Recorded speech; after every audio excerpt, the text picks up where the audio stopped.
Welcome to the show, everybody. It is draft day today, and I'm doing a quarterback episode today because we did a sleeper running back episode and a wide receiver. I never ended up covering the quarterbacks yet. I want to give you a couple sleepers here for you. And then we had the Melvin Gordon news yesterday where he got picked up, Javonte Williams Fantasy Impact. So if you haven't gotten caught up, go back and check those videos out. And again, I'm pumped. Now, draft day today, very important because that's going to lay out, right? It's going to lay out the depth charts for me because once I start figuring out where these rookies come in, then we're going to know where they land. Then we're going to know their ADP, and we're going to figure out who to draft or when to draft them. So in this video, though, we're talking about 4 quarterbacks that are sleepers. All right, guys? 4 quarterbacks that are sleepers in this video. And I got to tell you, there's a lot of depth at the quarterback position this year, okay? There's a lot of depth at the wide receiver position this year. Not so much at the running back position. And again, when I watch the draft, about a week or so after, I create that 16-round draft solution for you guys. All the optimal players drafted each round, okay? I lay it all out for you guys. Draft kits are dead. Get the solution. So head on over to 16-round draft solution. Just Google it. Or thefantasyfootballaccounts.com. I've also linked it here below, guys. This is the game changer, okay? Video training, notes, cheat sheet, everything is there to crush your draft, okay? It's undisputed. This will help you guys crush it. Now, there is a couple codes you want to use. Now, if you're listening to this, on draft week, use the code draft week, save some money on it. If you're not, because a lot of people come back to these videos before the draft, right? It's like August, they discover a sleeper video, a quarterback, they come back to it, and that code is expired. So draft week, if you're listening to it today, right, you save yourself a good percentage. And if not, just use the code TUBE20. That's TUBE 20. And if you are new to the channel, make sure you guys do subscribe because it will help you guys crush your leagues. Guys, this is not your consensus rankings. This is outside the box thinking to help you guys crush your leagues. All right, guys, get 16 rounds. Use code DRAFTWEEK. If that code is expired, use code TUBE, TUBE 20. All right, guys, let's dive into this here. 4 quarterback sleepers. I'm going to explain to you why these quarterbacks are sleepers, why you should probably draft him as a backup quarterback, except for one. He could be, actually, all these guys could be starters, but you may not want to do that. There's one of them that could easily be a starter, and he's being slept on, believe it or not. So I'm going to dive into the reasoning why you should draft these. And what's remarkable about these quarterbacks is not so much, well, 3 of them, the talent of the quarterback is amazing. It's more of a weapons issue, right? We're going to get into that in regards to wide receiving options, right? And then one of them, he's the question mark, but his receivers are great. So let's just dive into it. I'll get into what I'm talking about here. So first one is Matt Ryan. Now you're saying, well, Joe, what do you mean he's great and his receivers aren't that good and whatever? Matt Ryan's not great. Matt Ryan's still solid, okay? Now, understand, he's on an offense right now that's got a good O-line, and Matt Ryan likes to throw the ball, period. He throws it pretty much more than anybody else in the league. Now, last year he had a bit of a down year, finished 19th in amongst quarterbacks last year.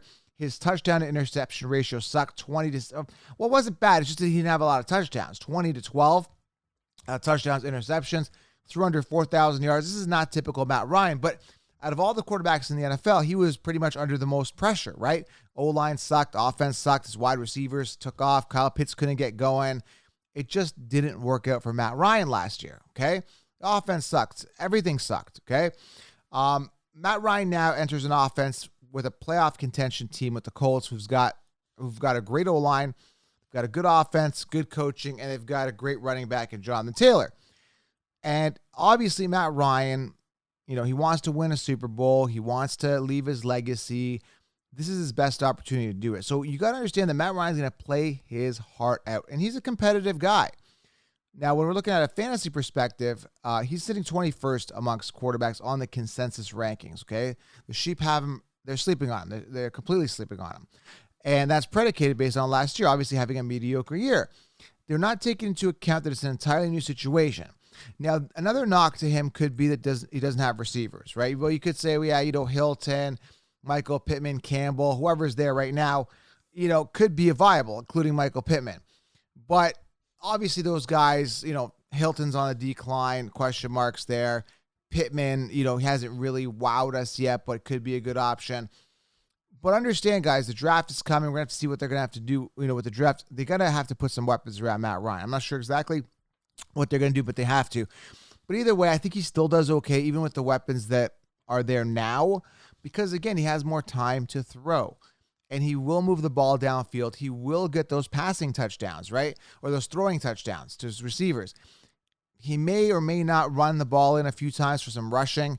He's not going to get done on the feet, but where he makes up with his lack of rushing and his rushing touchdowns is high yardage, is a lot of touchdowns, and he's got more time to do it. So am I saying draft Matt Ryan as your quarterback one? No, but he could be a top 5, top 10 quarterback if everything goes the way it should, that it did years ago. He had time to throw, threw 4,500 yards, 40 touchdowns. That's the Matt Ryan we want to see, and that's the Matt Ryan we could potentially get. So I may consider him as a backup quarterback with massive upside, okay, based on his ADP. He's free or probably going to be undrafted in one quarterback leagues, all right? Second guy here. Again, I don't think talent's an issue with Mac Jones. Mac Jones, the other guy, sitting 22nd on the consensus rankings. Again, sheep are sleeping on this guy. He finished 18th last year, which isn't bad for his first year, guys. Like, give the guy a break, okay? Now, the guy had, 22 touchdowns, 13 interceptions, 3,800 yards, right? Passing. Not the greatest. What I also like to look at with these quarterbacks when I am looking at fantasy, right? Especially when you're looking at a guy like Matt Ryan throughout the years, you always have to look at passing attempts. And going back, guys, I got to give you an example here. When we look at a guy like Ryan Tannehill, everybody was high on Ryan on his receivers last year, A.J. Brown. Ryan Tannehill did not throw a lot. When you got a quarterback who doesn't throw a lot, most likely his receivers aren't going to catch the ball a lot, right? So I like to look for really high volume quarterbacks, okay? So Matt Ryan, going back here, and I hate to go back here, Matt Ryan threw a lot in his past, and that continues to happen, I think, this year. Now, looking at Mac Jones, I got to take a look at his volume. He threw the ball last year 521 times, and is that enough for me to get me excited? Now, when that puts him in and around 14th amongst quarterbacks. So this is guys, I'm trying to emphasize this point with passing attempts, volume. Like, you look at a guy like Herbert, did well in fantasy, 672 attempts last year.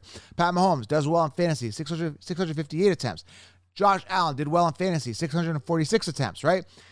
Typically, quarterbacks that throw a lot, volume, do really well. So Mac Jones was 14th. That's definitely going to come up. I think that's definitely going to come up. He's got some decent receivers. Devontae Parker, Jacoby Myers, they were connecting last year.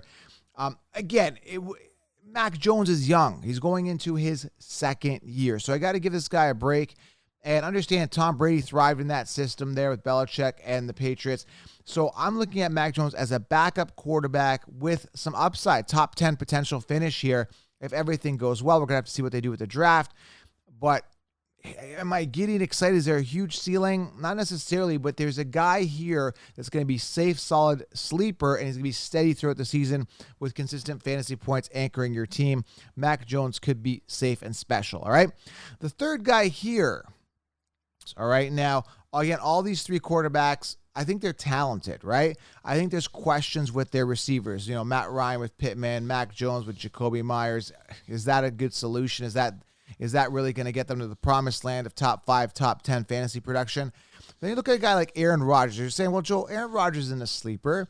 I'm looking at the consensus rankings, okay? He's sitting 12th, okay, on the consensus rankings amongst quarterbacks. This is a guy last year. I'm surprised they didn't copy and paste him, and I'll tell you why they didn't.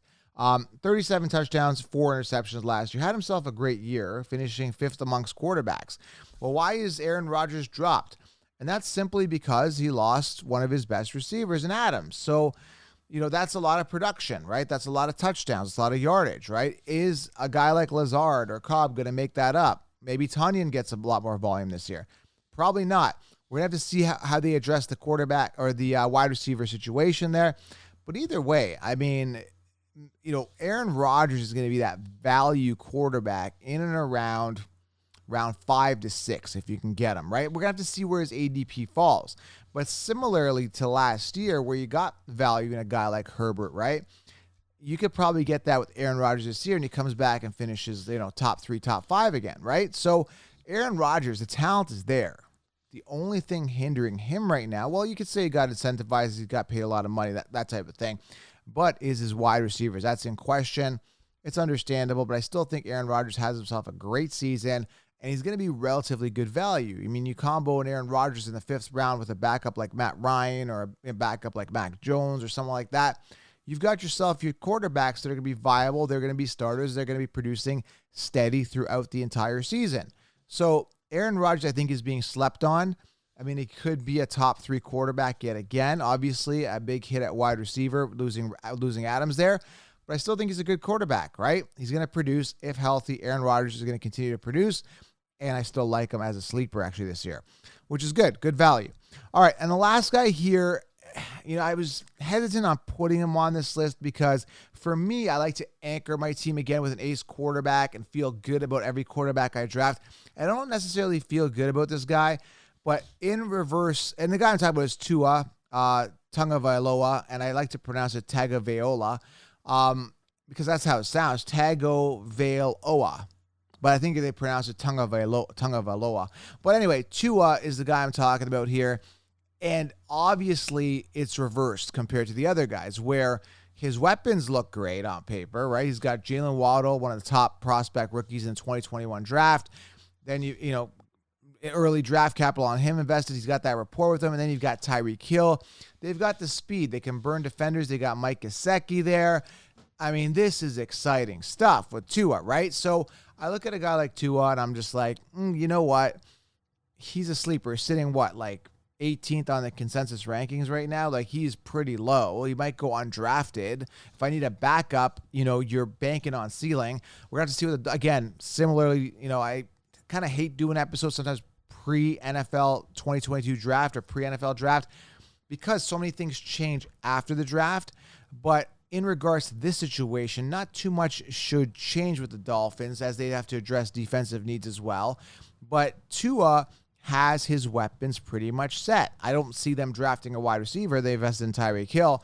So we kind of know the situation here in regards to offense. And a lot of this just relies on Tua. 16 touchdowns, 10 interceptions is just not going to cut it. Obviously, he didn't play the full season last year. Didn't really get into his groove. So he's going into the season. He's got a full training camp. He's going to go into the season head on. He's got the receivers. So there could be some serious fantasy football impact here. Okay. Now, last year he finished 25th last year without Tyreek Hill, without fully getting into the groove, right? Without getting into that comfort zone. So finished 25 last year. Again, I could probably see him finishing top 15 if everything goes well and he starts connecting and using his weapons properly. But Tua is a big-time sleeper this year at the quarterback position. So am I starting these guys? Are they going to be my starters? Probably unlikely. Maybe Aaron Rodgers will be. Got to see where his ADP is and who I can back him up with based on value. But I'm looking at this, guys. Matt Ryan, Mac Jones, Aaron Rodgers, and Tua. All sleepers, all great value, all starters on their team respectively, and all relatively good talent with the exception and the question marks surrounding Tua. So going back to what I said, I don't invest early on quarterbacks. I look for that value, but I also like to anchor my team with an ace quarterback. These guys could be it, or they could be, great viable backups. All right, guys, if you're new to the channel, subscribe, get the 16-round draft solution, enjoy draft week this week, and use that code DRAFTWEEK. Save yourself some money on the 16-round draft solution. All right, guys, I'm out. We'll talk soon. Fantasy football is just around the corner.